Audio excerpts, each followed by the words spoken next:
Raise your weapons. Spin your cylinders. Keep it up. Aim. Cock your hammers. C'était un jeu de survie d'1 million de dollars. Chaque pistolet ne contenait qu'une seule balle. Au moment où la lumière s'allumerait, nous devrions tirer. Plusieurs candidats se sont effondrés sur le champ. L'animateur a remarqué que Mike, n'avait pas tiré. Il m'a ordonné de faire feu. Sinon, je serais exécuté. What are you doing? Pull the trigger! I'm going to count. Shoot! 2!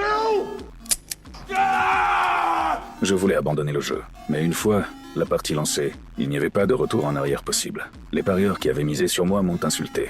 Ils m'ont dit de respecter les règles. Bientôt, le second tour a commencé. Cette fois, chaque joueur disposait de 2 balles. Nous avons armé nos pistolets et visé une nouvelle fois.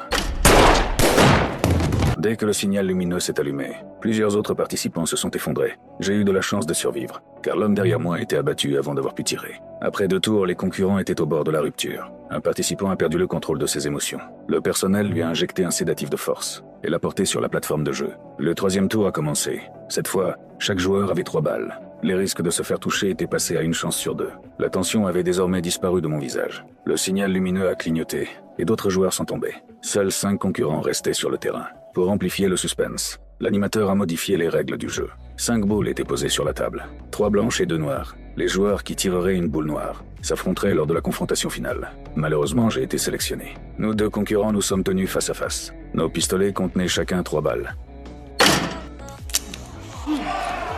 À la stupéfaction de tous les 2 armes étaient vides, puisqu'il n'y avait pas de vainqueur. La partie a repris. Une balle supplémentaire a été ajoutée dans chaque pistolet. Une nouvelle fois, nous avons pointé nos armes sur la tête de l'autre. La tension dans la salle a atteint son paroxysme. When the bulb lights up, you shoot!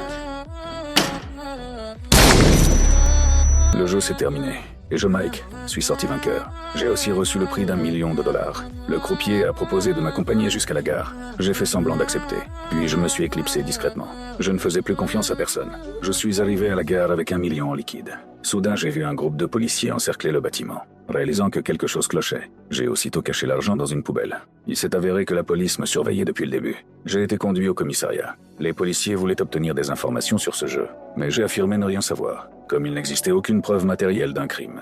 J'ai été rapidement libéré. Je suis revenu à la gare pour découvrir que la poubelle avait été vidée. Je me suis précipité vers la zone de collecte des déchets pour fouiller les ordures, et j'ai retrouvé le sac d'argent. J'ai donc rangé l'argent dans une caisse et l'ai expédié chez moi. Puis j'ai acheté une peluche à mettre dans ma valise. Effectivement, à peine monté dans le train, j'ai remarqué un homme qui me suivait. Je savais qu'il n'y avait pas d'issue. Au moment où je me suis levé, l'homme a tiré un coup de feu. Il a arraché ma valise. C'était sa mise pour la prochaine partie. Dans les derniers instants de ma vie, j'ai avalé le bordereau d'expédition.